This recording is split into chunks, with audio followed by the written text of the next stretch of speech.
Bon, bah, écoutez, j'ai oublié par quoi on commençait. On va commencer par une méditation. Comme ça permettra de se retrouver peut-être un petit peu, et peut-être moi de me retrouver aussi, atterrir.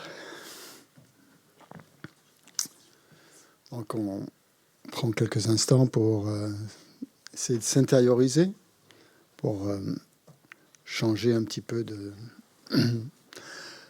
contexte, d'environnement, et de se préparer à recevoir un pseudo-enseignement du Bouddha. Enfin, tout dépend comment on le voit. Comment? Oui, bon, je suis simplement désigné. Hein. Oui, d'accord. Donc, concentrez-vous sur la respiration, pas sur vos pensées.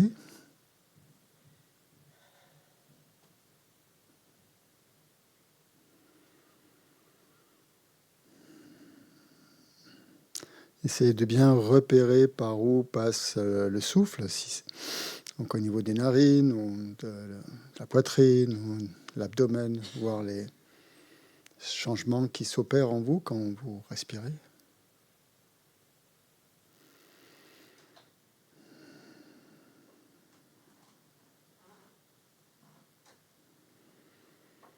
Vous essayez de bien percevoir la qualité du souffle qui entre en vous, qui sort de vous. L'inspire et l'expire.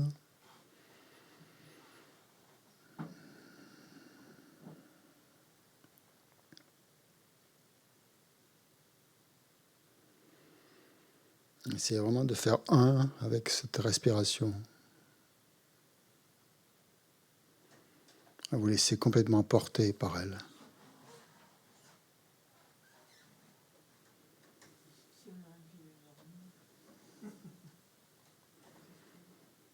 Vous essayez de ne pas dormir, d'être bien alerte, d'être bien concentré. Votre corps doit être détendu, les épaules relâchées, mais votre esprit doit être très alerte.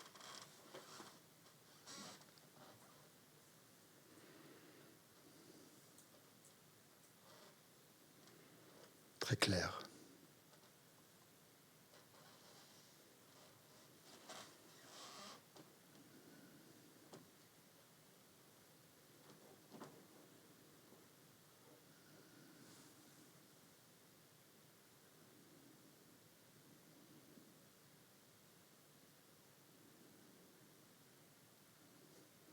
Vous essayez de bien ressentir ou percevoir cette conscience mentale qui observe le souffle. À la fois, vous êtes concentré sur l'objet et sur le sujet.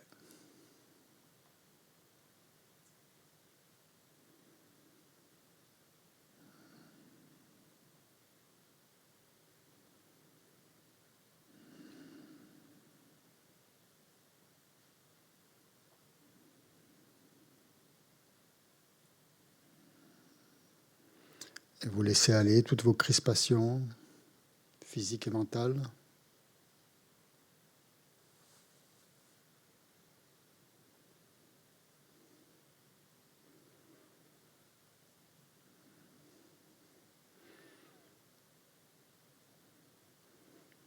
Pour dénouer les tensions physiques, vous parcourez simplement votre corps, de la tête aux pieds. Vous observez, vous regardez les nœuds, les tensions, et vous les laissez partir.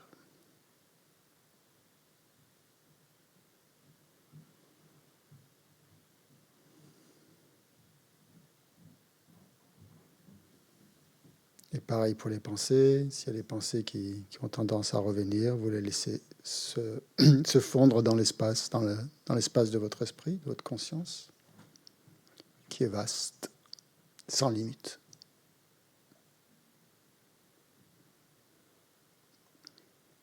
Pensez bien que ces pensées ne laissent pas de traces, comme un oiseau qui passe dans le ciel.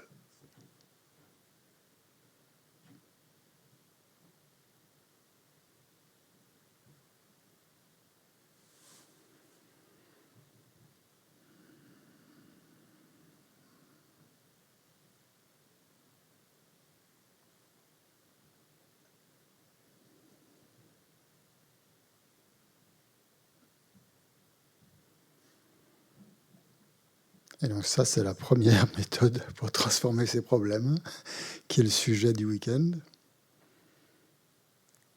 Les laisser se dissoudre dans l'espace, dans notre esprit, comme des nuages.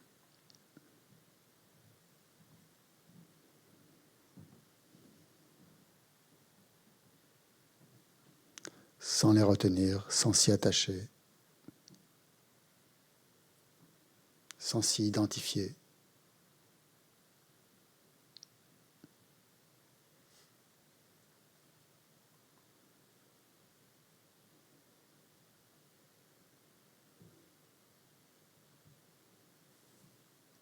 En voyant leur caractère insubstantiel, illusoire et intangible.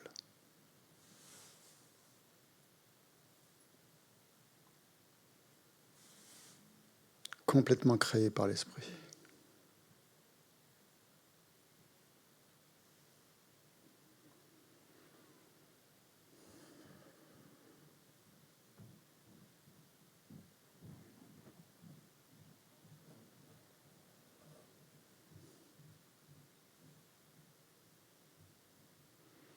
Dans la nature de l'esprit, il n'y a pas de problème.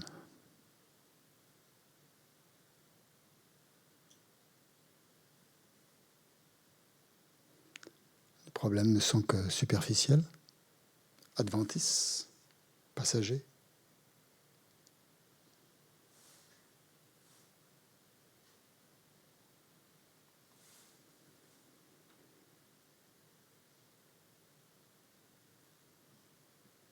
Ils ne font pas partie de notre vraie, véritable nature, de la nature profonde, qui est la même pour nous tous.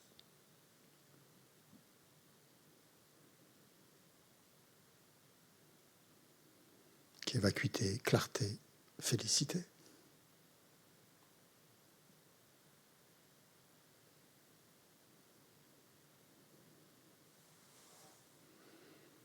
Essayez de vous reconnecter ou de vous connecter à ça, à cette nature de l'esprit.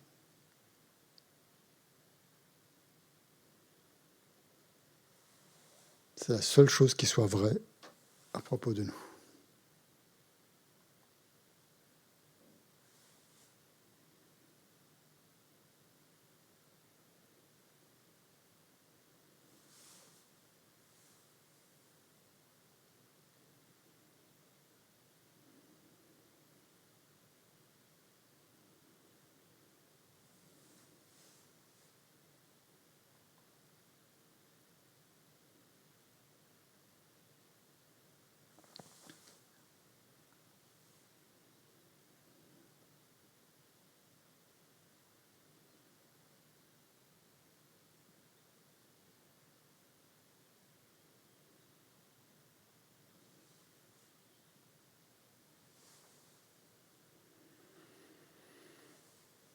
Ok, donc maintenant on va essayer de mettre une motivation positive pour ce week-end.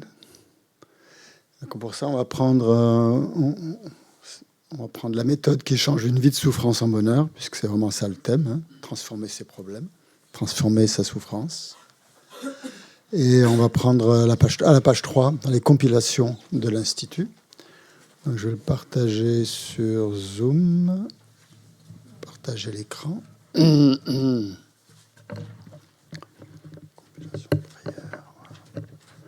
Donc voilà, page 3, oui.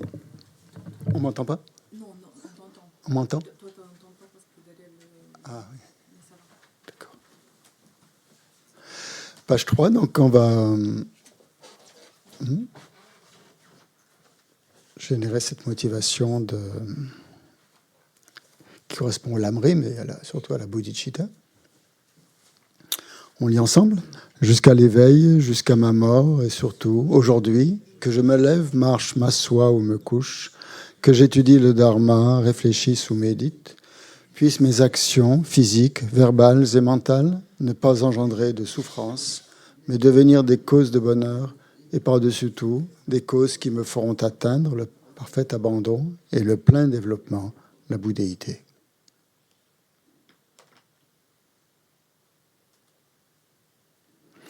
L'essence qui réunit tous les Bouddhas, source de la doctrine authentique des textes et des réalisations, chef de toute la communauté des nobles aspirants à la vertu, en vous, glorieux maître sublime, je prends refuge.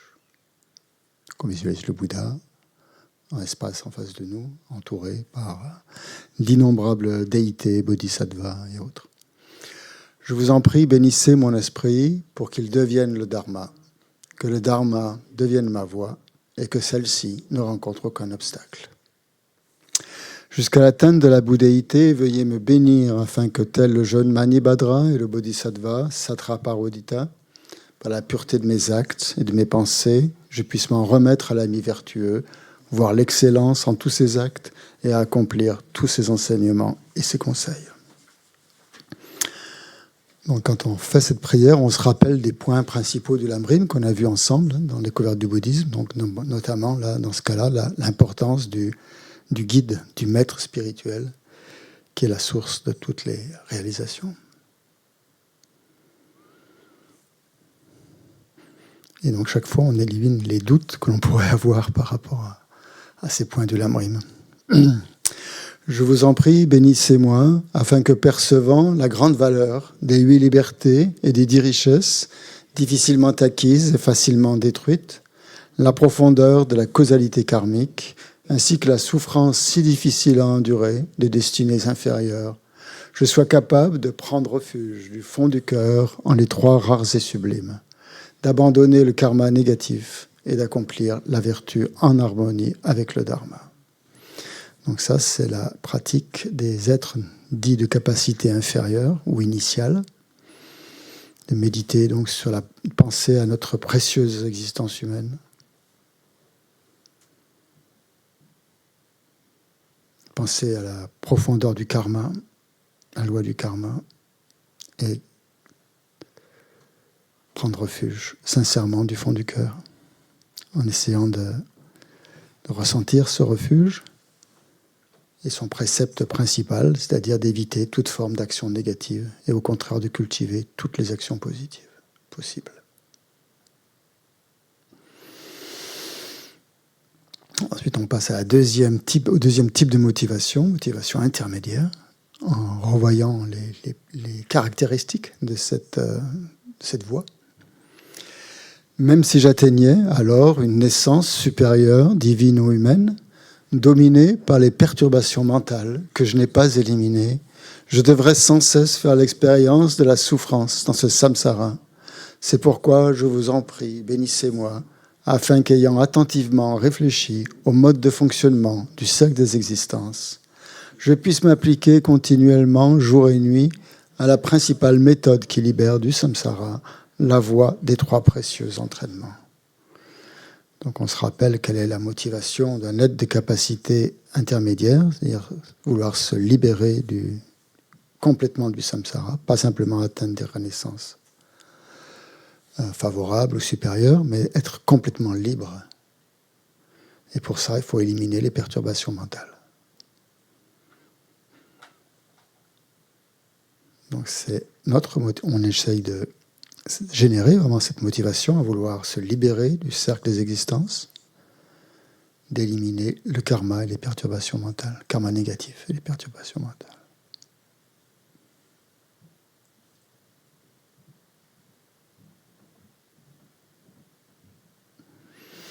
Et ensuite, on passe à la motivation suivante, celle de des capacités supérieures. C'est là où on en est actuellement dans la découverte du bouddhisme. Même si j'avais alors la capacité d'atteindre la simple libération, je vous en prie, bénissez-moi, afin que, considérant que tous les êtres des 6 états d'existence, sans exception, ont été mon père ou ma mère, j'exerce mon esprit à se détourner de la quête d'un bonheur inférieur. Et m'égalisant et m'échangeant avec autrui, je génère la précieuse bodhicitta, adopte les 6 perfections et les autres pratiques des fils des vainqueurs. Donc là, on se rappelle le dernier enseignement que vous avez eu avec Dechen, vénérable Dechen, sur la bodhicitta, comment générer la bodhicitta, et la ressentir en soi, cette aspiration à atteindre l'éveil, pour le bien de tous les êtres. donc, qui est la motivation du grand véhicule, d'un bodhisattva. Donc on peut le ressentir au niveau déjà de l'aspiration, d'aspirer à cet état-là. Ou mieux encore au niveau de l'engagement, si on a pris un engagement dans ce sens-là. Et on passe à la suite, mais là, je ne sais pas si c'est vraiment d'actualité encore, mais bon, on va quand même la lire. Après avoir exercé mon esprit à la voie commune, même si je devais faire l'expérience des souffrances du samsara pendant longtemps, sans en être lassé, je vous en prie, bénissez-moi, afin qu'animé d'une compassion extraordinaire et irrépressible envers tous les êtres, je m'engage sur la voie rapide des enseignements du Vajrayana, protège mes vœux et engagements sacrés au péril de ma vie et atteigne rapidement l'état d'unification de Vajradhara en une courte vie de ces temps dégénérés.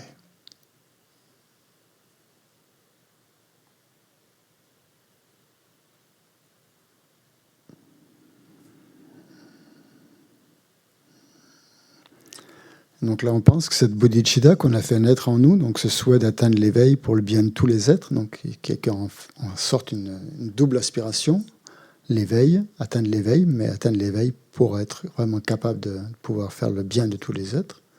Cette aspiration prend la forme d'un disque de lune dans notre cœur, posé à plat, qui rayonne de lumière blanche dans notre cœur, c'est-à-dire au milieu de la poitrine, chakra du cœur. On essaie de... Voilà, cette lune blanche qui irradie de rayons de lumière blanc, c'est notre bodhicitta.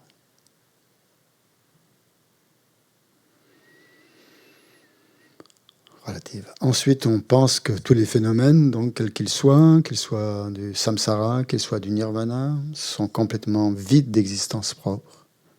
Que leur mode d'existence ultime, c'est l'interdépendance. Donc s'ils sont interdépendants, ils n'existent pas d'eux-mêmes. Et comme ils n'existent pas d'eux-mêmes, ils sont interdépendants. Donc les deux, vacuité et interdépendance, sont complètement liés. Et on pense qu'ainsi que tous les phénomènes, nous-mêmes et tout ce qu'on vit en fait, existent, mais de manière complètement interdépendante. Et que c'est le seul mode d'existence des phénomènes.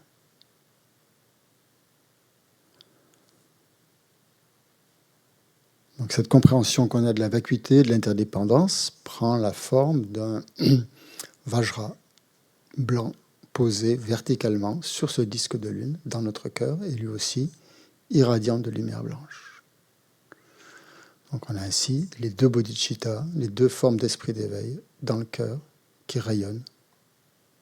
Et ces rayons de lumière éliminent en nous tous les voiles, les deux types de voiles, les voiles émotionnels, c'est-à-dire les perturbations mentales, et les voiles cognitifs, qui nous empêchent de réaliser la vacuité, l'omniscience. Et donc on obtient les deux corps d'un Bouddha. Parce qu'il n'y a plus le moindre obstacle. Donc on pense que ces rayons de lumière ensuite sortent par tous les pores de notre peau et vont dans toutes les directions pour toucher tous les êtres. Tous ces rayons de lumière ont à leur extrémité un coussin de lune et un vajra qui vont au contact des êtres, les bénissent, transforment leur esprit, leur confèrent aussi, leur transmettent les deux bodhicittas. Ainsi, ils deviennent eux aussi à leur tour des Bouddhas. On place notre esprit à ce moment-là dans une joie très profonde. On essaie de ressentir donc en pensant que nous avons éliminé tous nos voiles et éliminé tous ceux des êtres aussi. C'est en fait accomplir l'activité des Bouddhas, ce qu'on vient de faire.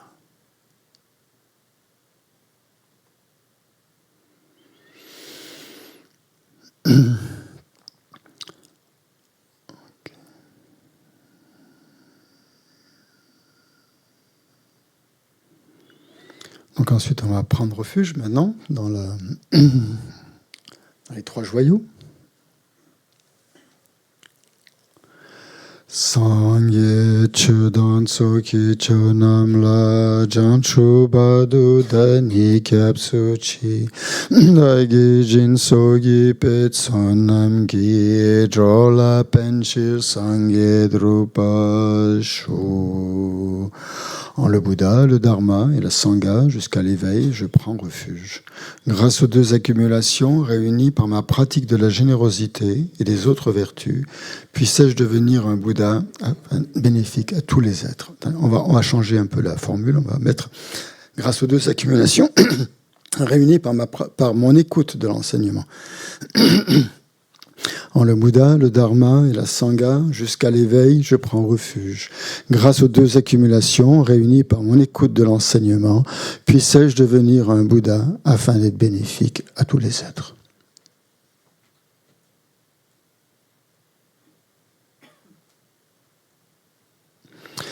Ensuite, on va faire cette pratique extrêmement puissante qui s'appelle la bénédiction de la parole et qui qui bénit en fait notre parole, puisqu'ici on va être en contact là, entre nous, discuter, parler, poser des questions, et donc pensant toujours que notre parole est complètement bénie par l'activité des trois joyaux. Donc pour ça, on pense que nous-mêmes, le je là auquel on s'identifie est complètement vide d'existence propre. Ce je donc n'existe pas. Ce je auquel on croit, auquel on s'identifie est une complète hallucination. Et donc ce je disparaît complètement dans la vacuité. On apparaît sous la forme de la déité. Sur notre langue apparaît la lettre A, qui se transforme en un disque de lune, sur lequel apparaît la syllabe Om blanche, entourée par les voyelles Ali de couleur blanche, disposées dans le sens des aiguilles d'une montre, les consonnes Kali de couleur rouge, disposées dans le sens contraire des aiguilles d'une montre, et le mantra du cœur de la production, indépendance, de couleur bleue, disposé dans le sens des aiguilles d'une montre. Donc vous avez ces trois mantras sur leur disque de lune. Blanc, rouge et bleu. Donc de la syllabe Om, qui est au centre, et des guirlandes de mantras autour, émanent des rayons de lumière qui ramènent toutes les bénédictions et les pouvoirs des paroles mondaines et supramondaines, sous la forme des trois mantras, des 7 symboles royaux sublimes et précieux, et des 8 signes de bon augure. Donc on récite les voyelles ensemble, les voyelles sanskrites, les consonnes et les... Donc pendant qu'on récite les voyelles, on imagine que du nectar blanc s'écoule de ce mantra, remplit notre corps, purifie tout le karma négatif que l'on a accumulé par le corps. C'est de vraiment bien faire cette visualisation. Om ha ha hi hi hu hu ri ri le li he he ho ho hama so ha. Om ha ha hi hi hu hu ri ri li li he he ho ho hama so ha. Om ha ha hi hi hu hu ri ri li li he he ho ho hama so ha. Ensuite, on va réciter les consonnes. Quand on récite les consonnes, on s'imagine que des rayons du nectar et des rayons de lumière s'écoulent de ce mantra, remplissent notre corps et purifient complètement tout le karma négatif accumulé par la parole. Om kaka ga ga nga tsa tsa tsa danya ta ta da da na ta ta da da na pa ba ba ba ma ya la la va sha sa sa ksha so ha. Om kaka ga ga nga tsa tsa da da nya ta ta da da na ta ta da da na pa ba ba ba ma ya la la va sha sa sa ksha so ha. Om kaka ga ga nga tsa tsa za da nya ta ta da da na ta ta da da na pa ba ba ba ma ya la la va sha sa sa ksha so ha. Ensuite, c'est le mantra du cœur de la production indépendance qu'on va réciter en pensant que des rayons le nectar et les rayons de lumière qui en sont émis remplissent notre corps et qu'on est complètement purifié de tout le karma négatif créé, accumulé par notre esprit depuis des temps sans commencement. Om yen dharma etu prabhava etun teken tathagato ayadvadi teken shayo niroda evam vadima shramanaye soha. Om ye dharma etu prabhava etun teken tathagato ayadvadi teken shayo niroda evam vadima shramanaye soha. Om ye dharma etu prabhava etun teken tathagato ayadvadi teken shayo niroda evam vadima shramanaye soha. Puis le mantra de la production indépendante s'absorbe dans les consonnes, qui s'absorbe dans les voyelles. Celle-ci s'absorbe dans la syllabe Om, qui est au centre, qui se dissout dans le disque de lune. Le disque de lune se transforme en la lettre A, qui devient du nectar de couleur rosée, qui se dissout dans votre langue. Celle-ci devient de la nature du Vajra. On dit la prière de dédicace qui suit. Puisse ma parole être dotée du pouvoir de ceux allés en béatitude, par le pouvoir émanant de ces paroles glorifiées, que tous les êtres soient disciplinés. Quelles que soient les paroles que je prononce, puissent toutes ces actions s'accomplir instantanément. Ok, et on va prendre le livret doré maintenant pour réciter le Sutra du cœur, donc avant, pour réfléchir à... bonne question. J'ai oublié. Vous allez me le... C'est 76, hein, c'est ça? Voilà. Ok, merci.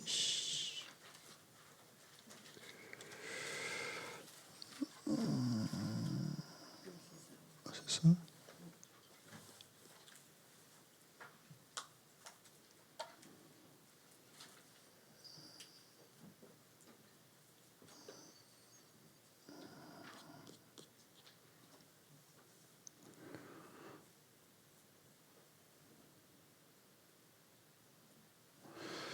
Sutra du cœur de la perfection de la sagesse. Hommage aux trois nobles, rares et sublimes. Voici ce qu'une fois j'ai entendu. Le Bhagavan se trouvait à Rajagriha, sur le pic des vautours, entouré d'une grande congrégation de moines et d'une grande assemblée de bodhisattvas. À ce moment-là, le Bhagavan était absorbé dans la concentration sur les catégories de phénomènes appelées perception profonde. Même moment, le bodhisattva Mahasattva Arya Avalokiteshvara contempla la pratique même de la profonde perfection de la sagesse. Et il vit que les 5 agrégats également étaient vides de nature propre. Je vous rappelle que ces 5 agrégats, c'est ce qui constitue tout notre être. C'est notre base de désignation. Donc s'ils sont vides, il ne reste plus rien. Puis par le pouvoir du Bouddha, le vénérable Shariputra, s'adressant en ces termes au Bodhisattva Mahasattva Arya Avalokiteshvara. Les fils de la lignée, des lignées désireux de pratiquer la profonde perfection de la sagesse, comment doivent-ils s'y prendre? Le Bodhisattva Mahasattva Arya Avalokiteshvara répondit alors au vénérable Shariputra. Shariputra, les fils ou les filles de la lignée qui désirent pratiquer la profonde perfection de la sagesse doivent la considérer de la manière suivante. Ils doivent contempler correctement et à maintes reprises le fait que les 5 agrégats, eux aussi, sont vides de nature propre. La forme est vide, la vacuité est la forme. La vacuité n'est pas autre que la forme, et la forme n'est pas autre que la vacuité. De même, la sensation, l'identification, les facteurs composés et la conscience sont-ils vides. Shariputra, ainsi, tous les phénomènes sont-ils vacuités. Ils sont sans caractéristiques, ils ne naissent ni ne cessent, ne sont ni souillés, ni non souillés, ni déficients, ni parfaits. En conséquence, Shariputra, dans la vacuité, il n'y a ni forme, ni sensation, ni identification, ni facteur composé, ni conscience. Ni œil, ni oreille, ni nez, ni langue, ni corps, ni mental. Ni forme, ni son, ni odeur, ni saveur, ni objet du toucher, ni phénomène mental. De l'élément de l'œil, et ainsi de suite, jusqu'à l'élément du mental et l'élément de la conscience du mental, il n'y a pas d'élément.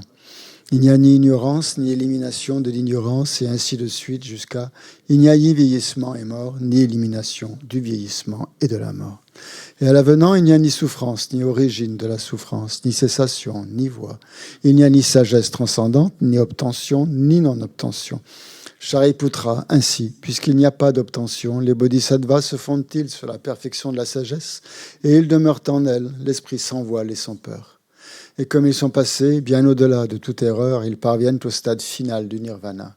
C'est en s'appuyant sur la perfection de la sagesse que tous les Bouddhas des trois temps, eux aussi, font naître pleinement l'insurpassable éveil parfaitement accompli. Ainsi, le mantra de la perfection de la sagesse, le mantra de la grande connaissance, le mantra auquel rien n'est supérieur, le mantra égal à l'inégalable, le mantra qui apaise à jamais toute souffrance, doit être reconnu comme véridique car il ne trompe pas. Et voici le mantra de la perfection de la sagesse. Tayata gate gate paragate parasamgate bodhi soa. Shariputra, c'est ainsi qu'un bodhisattva mahasattva doit s'exercer à la profonde perfection de la sagesse. Puis le Bhagavan sortit de sa concentration et loua le bodhisattva mahasattva Arya Avalokiteshvara en disant « Bien, bien, ô fils de la lignée, il en est ainsi. Il en est bien ainsi. C'est exactement comme tu viens de l'exposer qu'il convient de pratiquer la profonde perfection de la sagesse, et les Tathagatas eux-mêmes se réjouissent. » Lorsque le Bhagavan eut dit cela, le vénérable Sharadvatiputra, le Bodhisattva Mahasattva Arya Avalokiteshvara, l'entourage au complet, ainsi que le monde des dieux, des hommes, des asuras et des Gandharvas, furent remplis de joie et louèrent les paroles du Bhagavan. Pour éliminer tous les obstacles, on va réciter la prière à la Dakini au visage de lion, qui est à la page suivante. De la sphère sacrée suprême de Ketchara, vous qui par vos pouvoirs de clairvoyance et d'émanation magique prenez soin des pratiquants comme une mère de ses enfants, devant l'assemblée des Dakini des trois endroits, je me prosterne. Akasamara Sachadara Samarayape.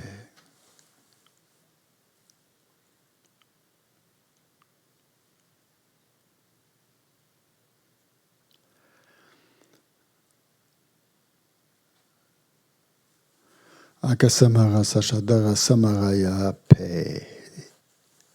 Tayata Om Gate Gate Paragate Parasamgate Bodhi Soa.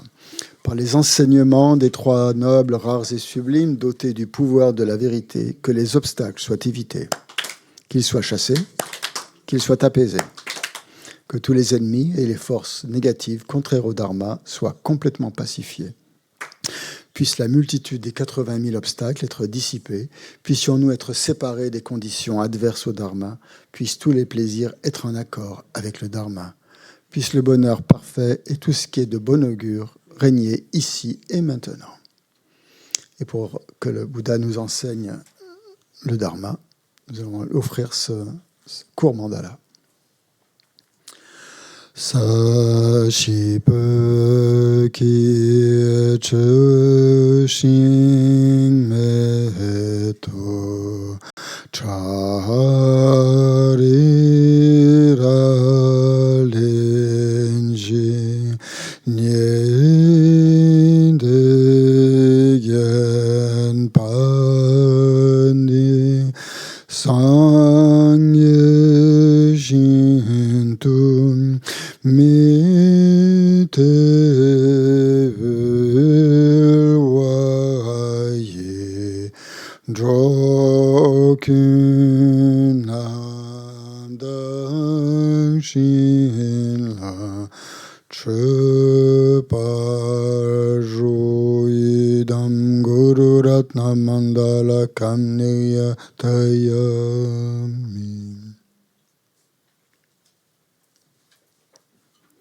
Quand on offre le mandala, on peut imaginer que l'on offre au Bouddha ce qu'on a de plus précieux.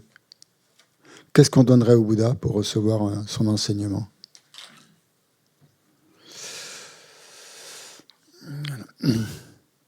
Et en récitant le sutra, donc la récitation du sutra du cœur est conseillée justement pour transformer les problèmes. Quand on a des problèmes, quand on rencontre des obstacles, il est bon de réciter ce sutra du cœur en pensant à sa signification. Et quand on le récite, on peut, quand on dit les agrégats, n'ont pas d'existence, bon, peut-être que ça évoque rien pour vous, mais pensez à quelque chose qui évoque quelque chose pour vous à ce moment-là, c'est-à-dire vos problèmes. En général, quand on a des problèmes, ici, ils sont bien présents, ils sont là et ils nous prennent la tête, comme on dit. Et quand vous récitez le sutra du cœur, amenez les problèmes dedans et Voilà, ils se dissolvent aussi, comme les agrégats, hein, et comme le reste. Donc c'est un moyen habile que nous ont transmis, que nous transmet le Bouddha pour justement éliminer nos problèmes par la récitation d'une prière qui touche le sens ultime, hein, de la réalité. Donc il n'y a pas mieux, hein, pour transformer ces problèmes. C'est la transformation ultime. Voilà. Bon, on va parler que de ça, on va parler que de problèmes hein, ce week-end, donc je ne sais pas s'il va y avoir beaucoup de monde, mais bon, on verra bien. Peut-être vous êtes venus pour ça, pour parler des problèmes. Hein. Il y a un slogan qui dit « Parlez-moi de mes problèmes ». Il n'y a que ça qui m'intéresse. Hein. Je vois, un truc comme ça. « Parlez-moi de moi-même hein, », c'est ça. « Parlez-moi de moi », voilà, il n'y a que ça qui m'intéresse. C'est tellement vrai. Bien, donc je suis très content de vous retrouver. Hein.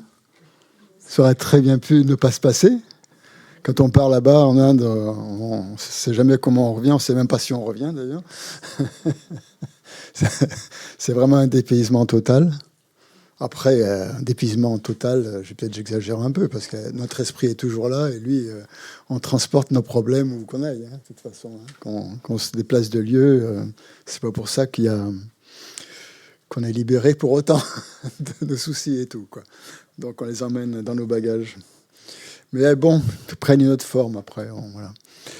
Donc voyager, c'est bien aussi pour transformer ces problèmes pendant quelques temps, mais c'est pas une transformation vraiment radicale. Mais bon, ça peut changer les choses, ça peut faire voir d'autres choses en tout cas. Donc voilà, très content de vous revoir. Cette retraite a été un peu comment je dirais, très enrichissante pour moi. Ça permet une retraite, ça permet justement de se concentrer sur un peu l'essentiel, c'est-à-dire de ne pas faire autre chose pendant ce temps-là, de ne pas se distraire déjà, ou de même se distraire par toutes sortes de choses qui pourraient sembler vertueuses, mais non, là c'est juste être concentré sur son esprit pendant un certain temps, qui peut paraître très long d'ailleurs, si on s'ennuie, si on ne veut pas regarder les choses, mais qui peut être aussi douloureux si on veut vraiment regarder en profondeur. Donc voilà. Une retraite, c'est toujours un moment justement très important dans la vie d'un pratiquant, et je pense que c'est indispensable. Donc on reçoit beaucoup d'enseignements, beaucoup d'instructions, tout ça, mais quelque part, et même le fait d'enseigner, là, comme ça, bon, c'est bien, on parle, on discute, mais ça reste quelque part à un niveau un peu, idéal, et parfois on ne touche pas vraiment l'essentiel, ou ce qui est vraiment profond. Les retraites, justement, là, on ne peut pas fuir, quoi. C'est vraiment un moment privilégié pour être confronté à soi-même et à ses perturbations mentales, et voilà, mais aussi à ses côtés positifs. Il y a des choses qui apparaissent, qui n'apparaîtront pas si on est trop distrait, par exemple. Donc la retraite permet justement de se focaliser, de ne pas être distrait. Donc bienvenue à la prochaine retraite du Lamrim qu'on fera ensemble au mois d'août. Hein, c'est ça, deuxième semaine ou première semaine d'août, ça dépend des gens, ou les deux d'ailleurs, on pourra faire ensemble. Et voilà. Comment ? Deuxième quinzaine d'août, la retraite. Ouais, deuxième quinzaine. J'ai dit autre chose ? Première et deuxième semaine. Je vais dire là, voilà. Troisième et quatrième semaine. Voilà. Deuxième partie du mois d'août. Comment ? C'est à partir du 14-15 ? Ouais, à peu près. À partir du 16-17, peut-être. C'est sur le programme, voilà. Très bien.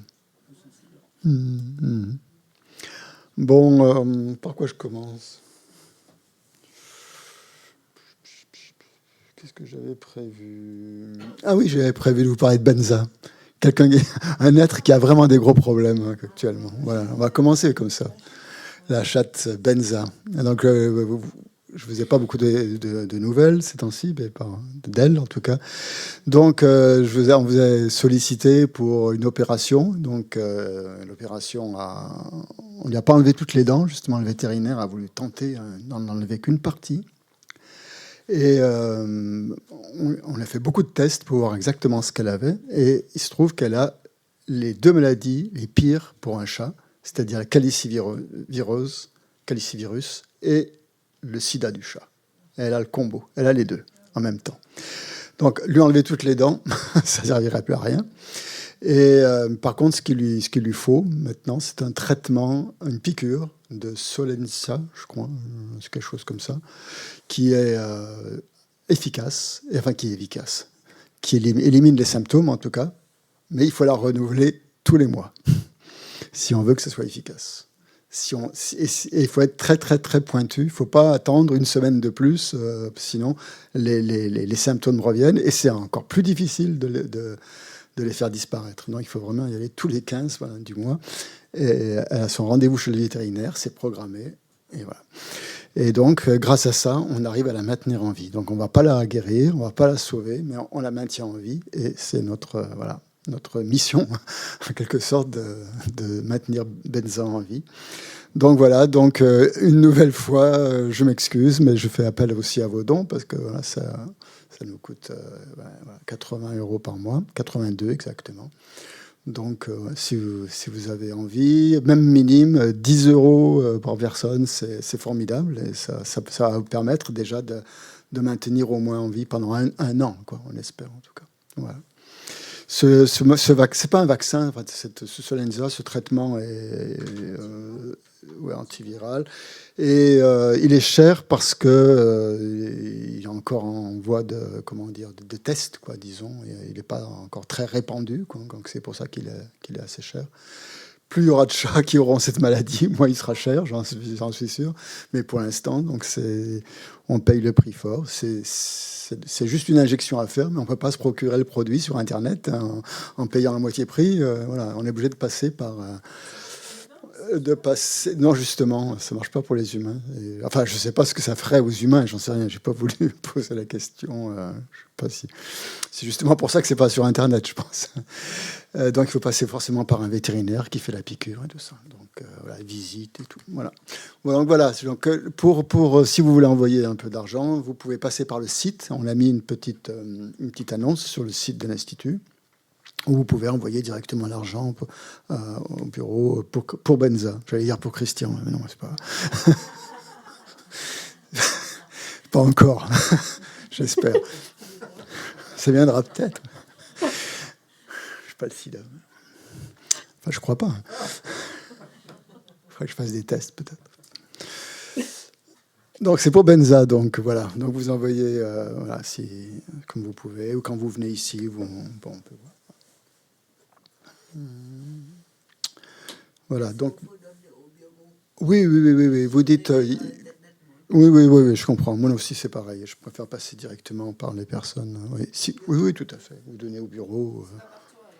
Ou vous me le donnez à moi aussi directement, si vous préférez. Il n'y a pas de problème. Vous passez... n'importe quel canal fonctionnera, comme vous préférez. OK. Donc voilà, ce week-end, où est-ce qu'on en est? Oui, on en est dans la bodhicitta. Vous avez vu ça avec Vénérable Dechen. Je pense que vous étiez très content d'avoir Dechen pour présenter la bodhicitta. Merveilleuse enseignante. Et donc la bodhicitta, c'est quoi la définition de la bodhicitta? Vous pourriez me le dire? Je vous l'ai dit tout à l'heure, mais bon. Qu'est-ce que c'est pour vous? Bodhicitta, c'est un terme un peu bizarre. La première fois que j'ai vu ce terme, j'ai dit, c'est quoi? C'est une pizza? Bienveillance généralisée. La bienveillance généralisée. C'est joli, ça. C'est joli. Mais je dirais que c'est malheureusement un peu faible encore. Mais c'est pas mal, déjà. Je suis tout à fait d'accord. Alors, prenez les micros qui vont... tu veux bien le faire passer? Il doit être là-bas, du côté de chez Tsankara. Voilà. Ou si c'est une réponse courte, je peux simplement répéter. C'est pas grave pour les amis sur Internet. L'esprit d'éveil pour le bien de tous. Donc le bodhicitta, c'est l'esprit d'éveil. Oui, c'est la traduction de bodhicitta. Bodhi, c'est éveil. Chitta, c'est esprit. Donc l'esprit d'éveil, la bodhicitta, pour le bien de tous. Ouais. C'est une partie encore. Il y a une partie de la définition qui est là, qui est juste. Pour le bien de tous les êtres, hein, y compris les animaux, et voilà. Tout ce qui existe, tout ce qui vit, tout ce qui est vivant. Vous pouvez mettre même ce que vous voulez. Hein. Si vous voulez mettre des plantes, allez-y. Hein. C'est à vous de voir. Atteindre l'éveil parfait pour le bien de tous les êtres. C'est le souhait, c'est une aspiration à atteindre l'éveil pour le bien de tous les êtres. Donc, quand on dit ça, l'aspiration à atteindre l'éveil pour le bien de tous les êtres, qu'est-ce qui est le plus important dans les deux? L'éveil ou le bien des êtres? Pour le bien des êtres. Pour le bien des êtres. Et l'éveil, c'est l'outil. Hein. C'est le moyen, si vous voulez. C'est pas qu'on cherche l'éveil absolument. C'est pas dans l'absolu, il n'existe pas. Mais c'est le souhait vraiment d'aider les êtres. Et comment est-ce qu'on peut aider les êtres de la manière la plus parfaite possible? C'est en atteignant l'éveil qui est la perfection de l'esprit. Hein, la perfection de notre conscience. Donc on vise quoi? On vise pas un état qui nous paraît complètement inaccessible et loin de nous. On vise la perfection de notre esprit. Notre esprit, il est là. Hein, il n'est pas loin. Et cet esprit, il peut être il est perfectible. Hein, on peut le perfectionner, on peut le parfaire. Hein, c'est tout à fait possible. Puisque c'est quelque chose de vivant, quelque chose qui évolue avec le temps. Et on le voit si on s'entraîne. Hein, si on s'entraîne le corps, bien sûr, on développe des muscles. Et si on entraîne l'esprit, on va développer des qualités. C'est tout. Et ça, c'est une croissance, un développement de l'esprit qui est possible jusqu'à sa pleine perfection. Donc voilà. Donc on souhaite cet état de pleine perfection pour pouvoir être bénéfique aux êtres, parce qu'on ne supporte plus de voir les êtres souffrir. Donc l'aspiration à bodhicitta, elle commence par le souhait de vouloir éliminer les souffrances des êtres. Pour pouvoir éliminer les souffrances des êtres, il faut déjà... je m'entends répéter la même chose dans mon ordinateur, mais bon, ça va être les Bouddhas qui parlent. Comment ça se fait? Attendez, je vais essayer de désactiver mon son. Bon, je verrai avec 5. Oui, donc je disais, pour pouvoir vraiment avoir ce souhait d'éliminer la souffrance des êtres, il faut déjà préalablement avoir vu sa propre souffrance. Si on ne peut pas sauter à pieds joints comme ça dans la bodhicitta, si on n'a pas passé par les étapes qu'on a vues précédemment, qu'on a mis beaucoup sur le samsara et nirvana par exemple, et prendre conscience de nos incapacités, prendre conscience de nos problèmes, prendre conscience de nos souffrances, quoi, en quelque sorte, de nos limites, de tout ça. Ça, c'est indispensable. Et vouloir soi-même se débarrasser de ces problèmes. Si on n'a pas ce préalable, si on n'a pas cette intention, vouloir éliminer les souffrances des êtres, ça n'a pas de sens, quoi. Et puis en plus, on sait pas, si on n'a pas pris conscience de ces problèmes vraiment au niveau profond, on ne pourra pas vraiment comprendre non plus. On est vraiment conscient d'un problème de quelqu'un, encore plus si on en a l'expérience. C'est un peu parce que la palissade, mais bon, c'est comme ça que ça fonctionne. Plus on a l'expérience d'un problème, plus on est compatissant, en quelque sorte.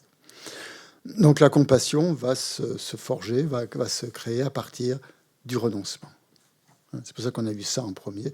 Renoncer à quoi? Renoncer pas au bonheur, on recherche le bonheur, on ne va pas y renoncer, mais renoncer justement à ce qui empêche le bonheur, c'est-à-dire nos perturbations mentales, vouloir absolument les éliminer. Tant qu'on a des perturbations mentales, on ne peut pas être heureux. Pas possible. On peut être heureux temporairement, avoir des petits plaisirs comme ça qui passent et tout, ça c'est sûr. Grâce au karma, on en a pas mal quand même de plaisir, grâce à notre karma positif. Mais quelque part, ça reste limité. Donc si on veut aller plus loin, si on veut aller dépasser un peu ce caractère un peu trop éphémère du bonheur et qu'on cherche vraiment quelque chose de plus pérenne, On va rechercher la libération du samsara. Et pour pouvoir développer bodhicitta, il faut avoir cette aspiration à la libération déjà pour soi. Et après, on va le développer pour les autres. Parce qu'à partir du moment où on a vu ses propres problèmes et qu'on voit ceux des autres, ça devient une situation intolérable. On ne pourrait pas se libérer seul de cette prison qu'est l'existence cyclique et puis de laisser tous les autres se dépatouiller dans leurs problèmes. Donc ça devient aussi une motivation vraiment, vraiment sincère à ce moment-là, quand on a commencé à voir ces problèmes. Donc l'esprit d'éveil, donc la bodhicitta, c'est ce souhait, cette aspiration à atteindre l'éveil pour le bien de tous les êtres, y compris donc tous les êtres, tout ce qu'il y a de vivant. Hein. Donc c'est cet enseignement. Donc on a vu qu'il y avait deux façons dans l'enseignement du Bouddha de développer de cultiver la bodhicitta. Hein. C'est pas quelque chose qui va apparaître tout seul, la bodhicitta. Hein. Il faut des causes. Hein. Ça vient pas tout seul. Rien ne vient seul. Rien ne vient tout seul. Hein. N'importe quoi. Hein. Tout ce qu'on veut dans la vie, il faut créer les causes pour l'obtenir. Ça marche comme ça. Et la bodhicitta, c'est pareil. Donc, vous avez vu les deux méthodes, je pense avec Vénérable Dechen, pour développer, pour cultiver la bodhicitta. Vous vous souvenez de ces deux méthodes? C'est quoi? Première, sagesse et compassion. Ouais, je dirais pas que ce sont vraiment les méthodes pour bodhicitta. Ça, c'est vraiment sagesse et compassion. C'est les deux ailes de l'oiseau, comme on dit, qui doivent encadrer, soutenir notre pratique du dharma. Dans notre pratique du dharma, il y a la sagesse et la compassion. Mais pour bodhicitta, spécialement. Il y a des psychoses et un effet et l'échange de soi avec autrui. Voilà, les psychoses et un effet, et l'échange, l'égalisation et l'échange de soi pour autrui. Ça c'est les deux méthodes. Oui, bien sûr. La première méthode, c'est les psychoses et un effet. C'est nouveau pour vous? Vous ne l'avez pas vu, ça? Si. Ah, d'accord. Non, mais je répète, je suis là pour ça. Hein. Psychose et un effet. Et l'autre, c'est la première méthode. Et la deuxième, c'est l'égalisation et l'échange de soi contre autrui, ou pour autrui, je ne sais pas comment dire en français. S'échanger contre autrui, s'échanger pour autrui. Avec autrui, allez. On fait l'échange. Donc, ces deux méthodes très, très,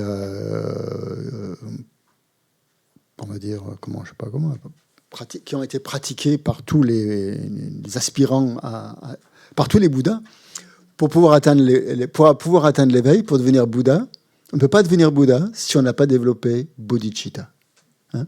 Par définition, un Bouddha, le terme Bouddha, c'est quelqu'un qui a développé la bodhi, hein, la bodhicitta, qui a l'esprit d'éveil, donc il a développé. Hein. C'est pas simplement quelqu'un qui a réalisé la vacuité. Quelqu'un qui a réalisé la vacuité, c'est un arya. Voilà, il a réalisé directement la vacuité. Tandis qu'un Bouddha, bien sûr qu'il a réalisé la vacuité, mais en plus de ça, il a l'esprit d'éveil, il a la bodhicitta. Donc ça veut dire que tous les Bouddhas qui se sont entraînés sur la voie des bodhisattvas, pour devenir Bouddha, ont cultivé la bodhicitta. Donc ces méthodes sont des méthodes qui nous sont dictées, qui nous sont enseignées par les Bouddhas pour atteindre le même état, le même niveau qu'eux. Si on veut devenir Bouddha. Voilà, si on ne veut pas, on va ailleurs. Hein. On s'intéresse à autre chose. Si on veut devenir Bouddha, par contre, on essaye de mettre ces méthodes en pratique. Et elles marchent. Puisqu'on met les causes, on aura l'effet. Les 6 causes, vous vous souvenez, alors là, on va les revoir peut-être brièvement. 6 causes et un effet, je ne veux pas revenir là-dessus, parce que c'est supposé être vu. Hein. On a plein de choses à voir, mais bon, ça c'est quand même le fondement, donc il faut quand même le voir. C'est quoi les 6 causes? Avant de commencer d'ailleurs, dans les deux méthodes, il y a un préalable. Un préalable aux 6 causes, en effet, à l'échange de soi pour autrui, quelle que soit la méthode qu'on va utiliser. Avant, il nous faut un préliminaire. C'est quoi? L'équanimité. Si on n'a pas cette équanimité, ça veut dire quoi? Ça veut dire cet esprit qui est pas indifférent, mais qui est égal, quoi, qui voit les êtres d'une manière égale, qui ne fait pas de différence entre voilà, ceux qu'on aime, ceux qu'on n'aime pas, ceux dont on se fiche éperdument. Et voilà, on a une attitude complètement égale. Et on a égalisé, disons, ses sentiments, mais aussi sa perception des êtres. C'est-à-dire, quand on voit quelqu'un, on ne met pas, comme d'habitude, dans une catégorie. Vous voyez quelqu'un, oh, il est sympa, lui, il a une bonne tête, allez, on va être copain avec lui. Oh, bah lui, non, ça n'aime pas son look, non, je l'évite. Hein. Ça, c'est... nos perceptions, déjà, elles nous inclinent à être partiales, disons. Et l'équanimité, c'est justement cette impartialité. C'est-à-dire que quand vous voyez quelqu'un, regardez comment vous percevez cette personne. Est-ce que vous la percevez à travers le filtre de la, je sais pas quoi, d'une perturbation mentale, de l'attachement, ou de l'aversion, ou de l'indifférence, hein? Ça peut être un des trois. Attachement, bah, vous allez aller vers cette personne parce qu'il y a un intérêt personnel. Aversion, au contraire, vous allez la fuir parce que vous ne voulez pas, vous n'avez aucun intérêt avec cette personne, vous voulez. Hein. Et la troisième, indifférent, parce qu'elle ne vous fait ni chaud ni froid, et puis ça ne vous intéresse pas.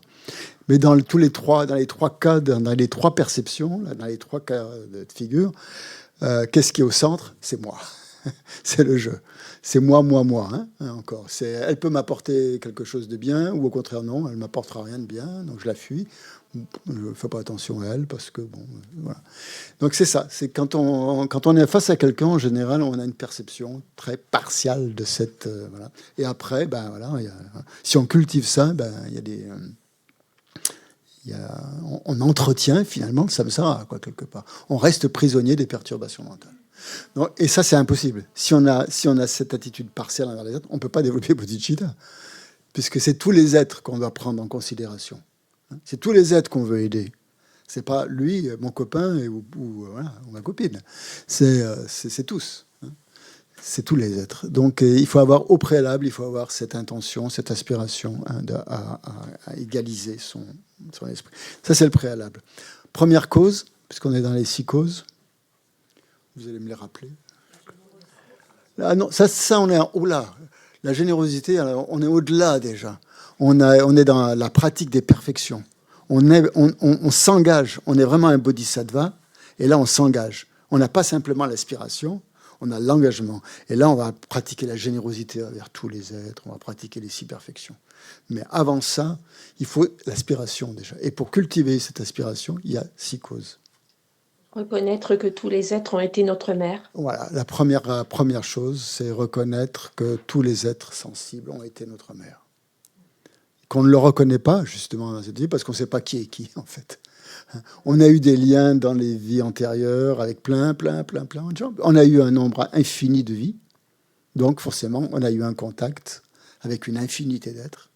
Et parmi ces êtres infinis, les enseignements disent, alors c'est complètement vaste, qu'on a eu, tous les êtres ont été notre mère à un moment donné de nos existences. Et ils ont pris soin de nous. Alors, mère, vous pouvez le voir au sens large, c'est-à-dire un proche, un parent, ça peut être un père, ça peut être voilà, quelqu'un de très proche. En tout cas, le côté qui est important ici, c'est la bienveillance. Hein, quelqu'un qui nous a aidés. Pensez déjà dans cette vie tous les gens qui vous ont aidés, quoi. Ça peut être votre mère, mais ça peut être aussi plein de personnes qui vous ont apporté quelque chose. Au niveau éducation, au niveau de tout ce qu'on veut, quoi. Au niveau de l'aide financière. Il y a énormément d'êtres qui nous ont aidés dans cette vie. Ben, ça sera pareil dans la vie prochaine. Ça a été pareil comme ça dans toutes les vies antérieures. Donc avec tous les êtres, on se concentre pas sur les défauts ou sur les caractères mauvais des gens, mais on se concentre sur la bienveillance des êtres. Il faut se concentrer là-dessus. Hein, on se dit pas, oh bah oui, mais bon, il y a des gens qui n'ont pas été sympas avec moi. Hein, c'est pas ça. Non, au contraire, on évite ce genre de pensée. On se concentre sur la bienveillance, en pensant à des êtres en particulier. Et il faut bien se dire qu'en fait, on ne reconnaît pas les gens. Hein. C'est sûr qu'on a tous eu des relations. Si vous êtes là, si je suis là, c'est parce qu'on a déjà créé un contact dans les vies antérieures. Hein. Les amis que vous avez. Voilà. Et dans les vies antérieures, vous allez les retrouver, mais vous n'allez pas les reconnaître, ces gens. Si vous n'avez pas développé, si vous n'avez pas atteint l'éveil, si vous n'avez pas suffisamment de clairvoyance, ces gens vont vous paraître soit comme des amis, soit comme des ennemis, soit comme des étrangers. Mais on a eu un contact. Et donc, dans ce cas-là, on pense vraiment que tous les êtres ont été bienveillants envers nous. Et dans une société traditionnelle, nous, on est un petit peu pervertis de ce côté-là, mais bon, oublions ça. C'est la mère qui a été la plus bienveillante envers son enfant, quoi. Donc, on prend ça comme exemple, comme analogie, ou comme... voilà. On prend l'exemple de la mère. Après, c'est pas toujours notre mère qui s'est occupée de nous. Il y a tout un tas de possibilités. Il faut prendre cette personne. Ça peut être votre grand-mère, ou c'est votre grand-père, ou je sais pas qui, ou votre chien. Peu importe. C'est cette personne-là, cet être-là qu'on prend comme modèle, qu'on prend comme illustration. Si vous voulez. On a besoin d'illustration. J'aime bien ce terme. On utilise... J'avais du mal à le traduire au début. Les Tibétains, dans les textes tibétains, on trouve souvent ce terme illustrer, illustration. C'est un exemple, mais c'est plus qu'un exemple. C'est-à-dire, je pense que notre esprit, il fonctionne beaucoup par image mentale. Et une illustration, en fait, c'est quelque chose, en fait, c'est une image mentale qui nous touche directement. Ouais, ce que je veux dire, je ne sais pas si je m'exprime bien, mais... Donc, quand on parle d'illustration, c'est voilà, c'est un être qui illustre, en fait, qui symbolise ou qui est l'exemple pour nous, ou le plus profond de ce qu'est la générosité, par exemple. Quand on pense si je pense à la générosité, par exemple, je pensais, je ne sais pas, moi, à ma grand-mère, par exemple, qui était extrêmement généreuse, par exemple. Et ça, c'est une illustration pour moi. Je peux penser à autre chose, penser au Bouddha, bien sûr, ça c'est encore mieux. Voilà, bref. Donc, première cause, c'est ça. Première cause, voir tous les êtres ont été nos mères. Deuxième. Se souvenir de leur bonté. Voilà, donc on est là, donc les êtres ont été nos mères. Et c'est après se rappeler, avoir un rappel. C'est-à-dire se concentrer sur la bienveillance, la bonté, l'affection, l'amour, cette qualité de cœur, quoi, en fait, que quelqu'un a eu pour nous. Se souvenir de ça. C'est pas quelque chose qu'on fait consciemment, ça. Dans notre vie de tous les jours, c'est rare. Enfin, c'est rare. Si, ça peut arriver, mais on n'y passe pas des heures dessus. Mais ça, là, ça peut être vraiment une méditation profonde de se concentrer sur la bienveillance que quelqu'un... Et si on veut développer Bodhicitta, c'est ça qu'il faut faire. C'est passer sur son coussin, passer peut-être au moins 5 minutes à se rappeler ça, quoi. À se rappeler la bienveillance que quelqu'un a eue pour nous. Deuxième, ça c'est la cause. Non. Donc première, se dire tous les êtres ont été mères, c'est possible. Voir la logique qu'il y a derrière. Ensuite, se rappeler cette bienveillance. 3. Vouloir. Voilà. Quand quelqu'un a été généreux envers nous, en général, ça nous a touchés et on aspire à lui rendre cette générosité, à le payer de retour quelque part, d'une manière ou d'une autre. Quelqu'un fait quelque chose pour vous, vous avez envie de lui faire un petit cadeau, je ne sais pas, voilà, un petit truc, quoi. Ça marche même au niveau mondain, ça. Y a pas de, quelqu'un vous aide, automatiquement, vous allez le remercier. Donc c'est ça, en fait. C'est la gratitude, en fait. C'est un sentiment de gratitude. Vouloir à notre tour. Et ça, il faut y penser aussi. C'est quelque chose qu'on peut aussi cultiver dans la méditation. C'est-à-dire, OK, cette personne était bonne, qu'est-ce que je peux faire pour elle? Bon, OK. Plein de choses qu'on peut faire pour quelqu'un. On peut lui offrir des petits cadeaux. Bon, ça va lui faire plaisir 5 minutes, et encore 1 minute peut-être. Ça va provoquer une tête de joie dans son esprit. Mais après, elle va retrouver ses problèmes, blablabla, son quotidien et tout. Ça ne va pas vraiment l'aider à long terme. Qu'est-ce qui pourrait vraiment aider quelqu'un à long terme? C'est lui offrir la libération, quoi. Le libérer du samsara. Ou lui donner les causes du bonheur. Pas simplement le bonheur, pas simplement être heureux, mais lui permettre d'avoir les causes pour que cette personne puisse recréer sans cesse le bonheur. Si on a les causes du bonheur, on a le bonheur. On n'a pas que l'effet. Quand vous donnez quelque chose à quelqu'un, vous le rendez heureux, mais finalement, il n'y a que l'effet, quoi. Il n'y a pas la cause. La cause, c'est vous. Si vous donnez à quelqu'un la possibilité de se recréer du bonheur sans cesse, comme ça, waouh. C'est ça l'éveil, en fait. C'est énorme. Pas du tout. Justement, en étant... Il n'y a pas qu'un Bouddha qui peut faire ça. Bien sûr, un Bouddha, il a toutes les capacités. Et c'est peut-être pour ça qu'il faut être un Bouddha, justement, pour être pleinement capable de pouvoir le faire. Ça, c'est sûr. Voilà. Mais aussi, à notre niveau, on peut... si vous dites à quelqu'un... Si vous enseignez, par exemple, à quelqu'un d'une manière où... on recherche tous le bonheur, mais on ne connaît pas la cause du bonheur. Et si vous apprenez à quelqu'un à trouver la cause du bonheur, vous n'avez pas besoin d'être Bouddha. C'est quoi la cause du bonheur? D'après l'enseignement bouddhiste, hein, c'est quoi? Oui, je l'ai entendu sur Internet. Pratiquer les actions positives, la vertu, voilà. Être vertueux, être positif, quoi. C'est ça qui apporte du bonheur. Hein. Mais tout le monde ne l'accepte pas, ça. Hein. Et ça, il n'y a pas besoin d'être Bouddha pour le dire à quelqu'un, ça. Il suffit de... Après, ça dépend comment vous le dites, bien sûr. Il ne faut pas non plus monter. Hein. Vous n'êtes pas obligé de monter sur un piédestal en disant oh, si tu veux être heureux, il faut que tu sois vertueux. Qu'est-ce que ça veut dire? Mais il faut l'amener d'une manière un peu habile, quoi. Voilà. Déjà, être un exemple. Hein. Voilà. Ça commence comme ça. Donc, troisième, on a dit ça, on en était à la troisième cause, c'est ça? C'est-à-dire vouloir leur rendre cette générosité, voilà, cette bonté, cette bienveillance. Quatrième, développer, cultiver l'amour pour les êtres. C'est quoi l'amour? La définition de l'amour dans le bouddhisme. Toutes les définitions, c'est des définitions bouddhistes. C'est ça. C'est souhaiter, aspirer à ce que l'autre soit heureux. C'est pas pour vous l'amour. C'est le bonheur, c'est vouloir le bonheur de l'autre. Et voilà. Aimer, c'est ça. Hein. Aimer quelqu'un, c'est vouloir son bonheur. Pas notre propre bonheur. Ça, c'est dans le contexte bouddhiste. Deuxième, pas deuxième, mais quatrième cause. Cinquième cause.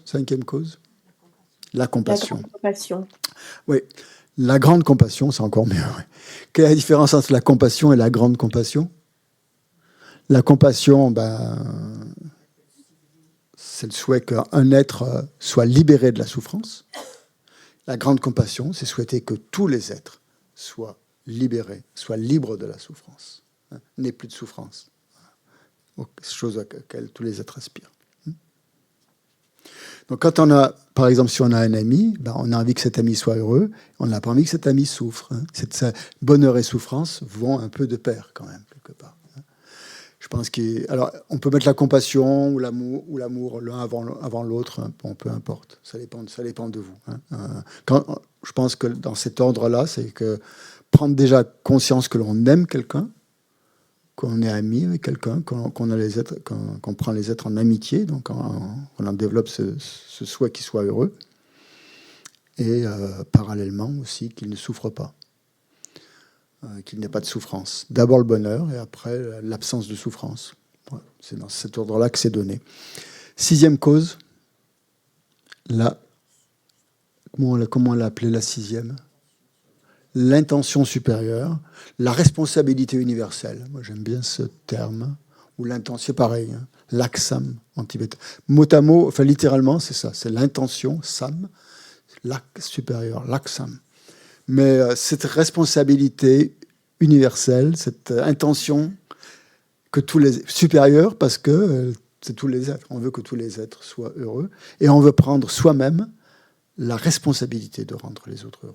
C'est-à-dire qu'on ne va pas attendre à que quelqu'un, un professionnel, le fasse à notre place. Hein. Même si on est un amateur, on va quand même prendre la responsabilité de rendre les autres heureux. On ne va pas attendre que ça vienne de quelqu'un d'autre. En fait, c'est ça, cette responsabilité universelle ou cette intention supérieure, c'est cette pensée de dire que, OK, les personnes souffrent, c'est moi qui vais m'en occuper. Les êtres souffrent, c'est moi qui vais le faire. Hein. Il y a un moi, vous allez me dire, oui, il y a un moi, forcément. C'est le moi qui nous donne du courage. On a besoin d'un moi, sinon, si on ne se relie pas à un moi, un courage, un moi, voilà. Si on n'a pas confiance en soi, on ne va pas pouvoir développer cette intention supérieure. Donc il faut quelque part développer cette confiance en soi. Et plus on va pratiquer les actions d'un bodhisattva, comme tu disais, la générosité, la patience, et tout ça, plus on va accroître ce courage. Hein. Bodhisattva, c'est ça que ça veut dire. Si on le dans le tibétain, ils l'ont traduit par Janchub ki sem, c'est-à-dire un être qui a Janchu sempa. Il est courageux. C'est un héros, en fait. Un héros vers l'éveil. Un héros pour l'éveil. Il y a un côté héroïque dedans. mais pas un héros au sens mondain qui va tuer les autres, un héros qui va tuer ses perturbations mentales, qui va tuer voilà, qui va passer au-delà de ses problèmes pour aller vers les autres, hein, qui va éliminer tout ça. Hein. Donc il élimine l'ego. C'est un guerrier, hein, un bodhisattva quelque part. C'est la voie du guerrier, hein, le bodhisattva.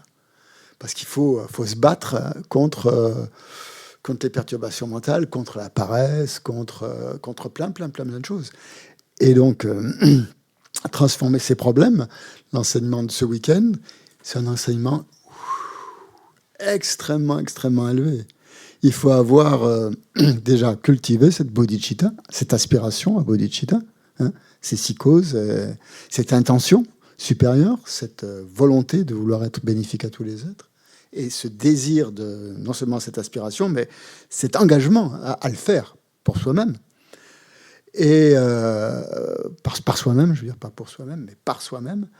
Et donc, forcément, il va falloir combattre certaines tendances qui sont bien ancrées en nous et qui sont des tendances égoïstes. Hein. On est très égoïste, foncièrement, hein, mais pas fondamentalement. Non, fondamentalement, on a cet altruisme que l'on ressent, hein, qu'on peut ressentir.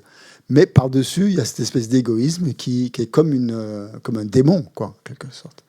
Et souvent, dans les textes, hein, on appelle le démon du chérissement de soi, hein, c'est-à-dire de cet égoïsme. Chérissement de soi, c'est une traduction très littérale du tibétain. Hein. Dans notre langue occidentale, ça paraît bizarre. Quand on entend parler du chérissement de soi, on ne comprend pas ce que c'est. Quand j'ai rencontré le bouddhisme, c'était à Kopan en 1982. C'était Lama Yeshe qui enseignait. Première fois que je poussais la porte d'un temple bouddhiste, et Lama Yeshe était sur le trône. Et Lama Yeshe enseignait en anglais, ce qui était indispensable pour moi. Je ne connaissais pas le tibétain. Et il n'arrêtait pas de répéter ce terme, self-cherishing en anglais. Self-cherishing. Ça veut dire quoi, ce truc ? Et voilà. C'était un terme donc un peu forgé sur le tibétain, qui est passé un peu dans le langage maintenant du bouddhisme, hein, du Mahayana. On appelle ça le chérissement de soi. Si vous trouvez on ne trouve pas vraiment d'expression équivalente en français. C'est pas simplement la saisie de l'ego. C'est pas la saisie de l'ego. C'est quelque chose qui est en plus de la saisie de l'ego. La saisie de l'ego, c'est ce jeu qui apparaît. Mais en plus de ça, il y a cet égocentrisme. Hein, vous voyez ce que je veux dire, hein, de toujours vouloir se faire passer, de toujours vouloir passer en premier. C'est-à-dire de ne penser qu'à soi, quoi, en fait. Hein. C'est au niveau de la pensée. Hein. C'est la pensée égoïste, si vous voulez, la pensée égocentrique, hein, si on voulait. Cette pensée qui fait que l'on se prend pour le roi du monde, quoi. C'est un peu narcissique. C'est une forme de narcissisme sans être pathologique. Hein. Quoique c'est une forme de pathologie, j'en sais rien, mais c'est une attitude narcissique, c'est-à-dire de vouloir toujours être, voilà, de tout ramener à soi. Hein. De tout ramener à soi. Donc, c'est l'auto-chérissement, si vous voulez. C'est pas très beau, mais ou le chérissement de soi. Donc, c'est ça qui est le démon, en fait. Le démon principal d'un bodhisattva, l'obstacle principal d'un bodhisattva, ça va être ça. Ça va être de devoir combattre, éliminer ou transformer, hein, puisqu'on est dans le cadre, là, on va parler de transformer ces problèmes. Pas forcément. Il va falloir être très habile. Hein. C'est pour ça que c'est un guerrier. C'est-à-dire, il va falloir qu'il apprenne à se battre contre cette tendance innée pratiquement en nous. Hein. Cette tendance innée à vouloir passer en premier. Hein. À vouloir la plus grande part du gâteau, si vous voulez. Attendez, 2 minutes. Je termine mon truc là, avec les 6 psychoses. Donc, quand on a ces psychoses, hein, eh bien forcément, si on cultive ces psychoses, eh bien, on va avoir l'effet. C'est pour ça que ça s'appelle psychose pour un effet. Et l'effet, c'est bodhicitta. La bodhicitta va apparaître naturellement. On va avoir ce souhait, cette aspiration à vouloir libérer les êtres du samsara, de leur perturbation mentale. Donc c'est une méthode très très rigoureuse qui repose sur la loi de causalité, si vous voulez, qui est très émotionnelle, je dirais, parce que l'amour des mères, la bienveillance, elle touche vraiment des sentiments très très profonds en nous d'altruisme. Et c'est pour ça que c'est une méthode qui marche, c'est une méthode qui fonctionne bien pour les gens qui ont envie de, voilà, qui sont bien dans l'émotion, quoi, disons, qui travaillent vraiment avec le cœur, quoi, avec l'émotion. Elle marche très très très bien pour ce genre de personnes, hein, qui se servent des émotions et cette émotion positive, de bienveillance, d'amour, de chaleur humaine, tout ça, qui va être exacerbé et qui va donner lieu à la bodhicitta. Ça, c'est une méthode. L'autre méthode, elle est beaucoup plus fondée sur la sagesse, disons, sur la compréhension de la vacuité. Elle va toucher des êtres qui sont peut-être moins émotionnels, mais qui sont plus, pas forcément intelligents, mais qui aiment analyser, voilà, qui recherchent plus l'analyse que le cœur, quoi, disons, qui fonctionnent plus avec l'intellect, disons. Peut-être, elle est plus froide au niveau émotionnel, mais elle s'appuie sur des raisonnements aussi, des raisonnements très convaincants. Il y a des gens qui avancent avec le raisonnement, d'autres qui avancent. Je pense qu'il faut les deux, hein, de toute façon, pour être quelqu'un d'équilibré. Mais après, on a des tendances. Hein, chacun a des tendances. Donc, ceux qui aiment l'analyse, ceux qui aiment analyser, c'est la deuxième méthode, l'égalisation et l'échange de soi. C'est la deuxième méthode, celle-ci. Égalisation et échange de soi avec autrui. Et plus efficace. On va faire une pause, mais s'il y a deux ou trois questions, vous pouvez les poser maintenant. Allez-y, vas-y. Moi, ce que je voulais dire, c'est que là, l'autochérissement, il peut se manifester aussi en voulant absolument le bien de tous les êtres.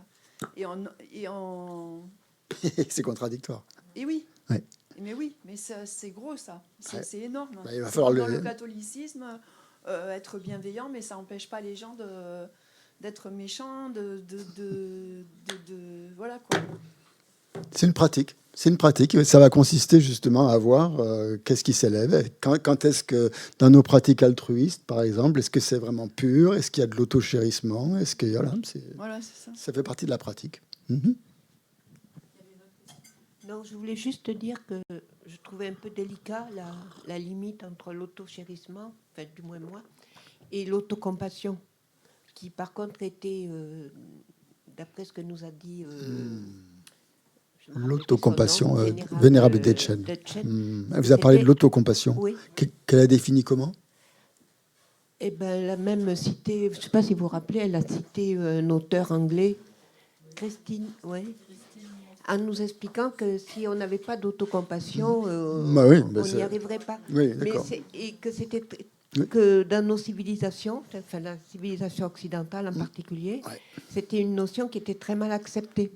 Les gens étaient toujours combatifs et jamais dans l'autocompassion. Et que sans autocompassion... Oh, et c'est pour ça que ça m'a fait penser à l'autochérissement, de trouver les limites. Voilà. Ça fait partie du renoncement, elle a justement. beaucoup insisté sur cette notion. D'accord, très bien. Ça te surprend? Pas du tout, non, c'est bien. C'est la base. Hein. Il faut avoir cette autocompassion pour pouvoir développer la compassion pour les autres. Ça revient un petit peu à ce qu'on a dit tout à l'heure. Non, c'est très bien. C'est difficile de l'aimer les autres si on ne s'aime pas, évidemment. Ça, c'est sûr. Voilà. Et ouais. Tu avais une question, non? Allô, oui. Oui, moi j'avais fait une réflexion, en tout cas, c'était sur la question de l'ego et du chérissement de soi, où je me dis, il y a aussi un aspect, alors c'est karmique, hein, mais il y a un aspect culturel, selon là où on est, là où on le vit. En Inde, la valeur d'une vie, le centrage de soi, c'est un autre poids que dans notre société occidentale, où tout est porté à soi, en permanence, à la télé, les images, la radio, c'est sûr. C'est sûr. Mais oui, malheureusement, pour donner un exemple, mais en Inde, ça devient un peu comme ça aussi maintenant. J'ai pu constater ça maintenant. La société indienne a beaucoup changé et les valeurs que je connaissais avant, quand j'étais allé dans les années 80, elles sont encore là quelque part, hein, chez les gens, surtout dans les villages. J'ai trouvé encore beaucoup mais en ville, avec la nouvelle bourgeoisie, enfin pas la bourgeoisie, mais une nouvelle classe sociale. très éduqués, voilà, et qui sont comme les Occidentaux, qui imitent pratiquement, malheureusement, l'Occident et les mauvais côtés de l'Occident aussi, et qui en prennent les travers. Mais bon, ça, c'est le problème. Oui, mais je pensais notamment à cette question de la valeur de la vie et la valeur de soi, notamment par rapport à... Enfin, il y a quelques années, je suis allé en Inde, et quand on voit toute la famine, tous ceux enfin, ne serait-ce que toute la question de la mortalité, il y a un autre rapport à soi, foncièrement. Enfin, disons que la société indienne traditionnelle a intégré vraiment la notion de karma, qui est dans notre société est complètement étrangère à notre société. On ne sait pas ce que c'est que le karma. Dans la société indienne, tibétaine, tout ça, ça fait partie de leur quotidien. C'est de leur réflexion de base, quoi. Et tout est fondé là-dessus. Donc la vie n'a pas la même valeur, les choses, tout est. Non. Ils voient tout par rapport à ça. Donc forcément, ça change beaucoup la donne, quoi. Quand on a vraiment bien intégré cette notion de karma. Nous, on essaye, en tant que bouddhistes occidentaux, on essaye de l'intégrer, quoi, ouais, de se l'approprier, de l'intégrer, mais on en est bien loin. Hein. Eux ça, depuis des générations, ça fait partie de leur tissu social et de leur vécu. C'est transmis de génération en génération, c'est sûr. Pas qu'en Inde, au Vietnam, dans des sociétés bouddhistes, je pense qu'ils ont ça. L'autocompassion, c'est une notion occidentale ou c'est vraiment une... S'il vous plaît, est-ce que vous pouvez utiliser le micro? Merci beaucoup. Justement, je veux dire, par rapport à cette valeur que les Indiens ont de la vie par rapport à nous, et de la mort, je vous disais, l'autocompassion, c'est une valeur occidentale ou c'est une valeur bouddhiste? Ou c'est une valeur qui a été ajoutée pour nous en plus des autres couches de l'ego? Là, vous auriez dû poser la question à Dechen, pas à moi, mais je pense...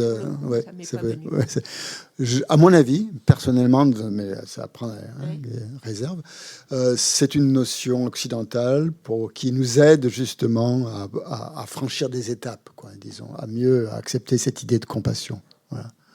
À mon avis, c'est créé par les psychologues un peu occidentaux, bouddhistes sûrement, mais qui nous permettent justement de mieux intégrer, quoi, la compassion. Et de pas... Parce qu'on ne peut pas intégrer la compassion comme ça si on ne sait pas ce que c'est. Et ça demande de passer par certaines étapes psychologiques. Et je pense que ça vient de là. Je n'ai jamais vu ce terme dans les textes bouddhistes traditionnels, parler d'autocompassion. Ça m'étonne. Mais c'est important, oui, c'est très très important. Merci. Perception de sa propre souffrance. Si j'ai bien retenu ce qu'elle disait, c'est qu'en fait, il y avait une incompréhension entre, on va dire,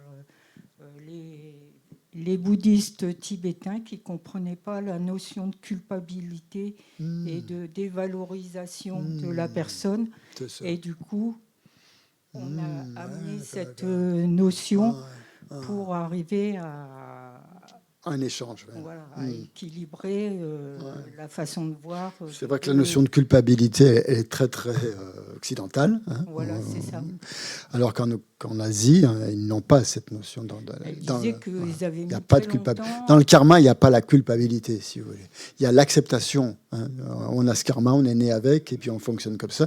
Mais il n'y a pas de culpabilité derrière. Elle disait qu'au niveau de la traduction, il y avait une incompréhension. Au niveau de la c'est difficile à traduire. Ça ne correspondait pas à leur façon. Il n'y a pas de mot pour ça en tibétain pour traduire culpabilité. Et c'est pour ça qu'elle avait conseillé les livres S'aimer et mon cahier d'auto pour transformer cette culpabilité, pour éliminer cette culpabilité. Parce qu'on l'a, cette culpabilité, malheureusement. On est très très fort là-dessus.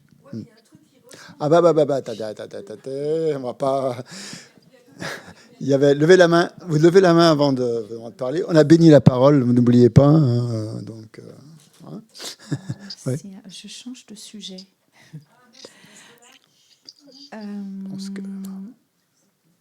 Est-ce que tu peux nous dire à quoi fait référence dans les textes l'ami vertueux? Et j'ai une autre question.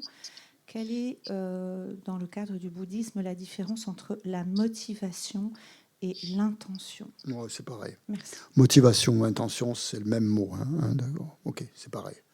L'ami vertueux, ben, ça on l'a vu quand on a étudié le module 4, 3, je ne sais plus, sur l'ami spirituel. Oui, d'accord. C'est le maître spirituel, en fait, ouais. Au niveau du Maya, hein, du grand véhicule. Ouais, c'est tout. C'est une manière de parler du gourou. On ne peut pas dire gourou parce que bon, ça peut faire bizarre en Occident. Le maître, c'est aussi bizarre. L'ami spirituel, c'est pas mal. C'est l'ami vertueux, l'ami spirituel, c'est le guide spirituel aussi. C'est les mêmes termes à peu près. Celui qui vous guide sur la voie, en quelque sorte. Donc après, il y a plusieurs niveaux. Hein. Il y a tout ça. Ouais. Tsanka, oui, sur Internet, sur des questions. Oui, il y a Isabelle. Merci. Tu dis qu'il n'y a pas de culpabilité dans le bouddhisme, mais le remords, c'est bien une culpabilité. Non, non. Le remords n'est pas une culpabilité. Non. Ben, on regrette d'avoir fait quelque chose. Bah voilà, c'est un regret, mais qui n'est pas mortifié, qui est pas, on ne s'appesantit pas là-dessus. C'est quelque chose c'est une erreur qu'on reconnaît parce qu'on n'est pas parfait, parce qu'on a pu commettre des erreurs, et cette erreur, c'est une reconnaissance cette erreur, mais qui peut être transformée, qui n'est pas là irrémédiablement liée à un péché originel, quoi, ou quelque chose comme ça. C'est pas un péché, c'est une erreur qu'on a commis, et la différence, c'est que c'est un acte, en fait. On a commis un acte à un moment donné de notre vie qui n'était pas bon. Ça ne veut pas dire que tout notre être est mauvais. Ça ne veut pas dire qu'on est condamné à mort, quoi, à cause de cet acte. Non, on a commis cet acte et puis c'est fini. On le regrette, on se pardonne quelque part. Hein. Il y a un pardon, hein, c'est très important le pardon. Et on se pardonne pour ça et on passe à autre chose. Et on se dit, ben voilà, mais après le regret, il faut pas en rester là. Le regret doit donner lieu à une décision que maintenant, ben, on ne fera plus ça. On ne va plus réitérer ce genre d'action. Donc ça reste. Ah non, mais elle est faible pour nous parce qu'on est justement on a cette tendance à se culpabiliser. Mais c'est pas ça qu'il faut faire. Hein. C'est pas s'auto-culpabiliser, c'est pas se rendre coupable. C'est simplement reconnaître une erreur.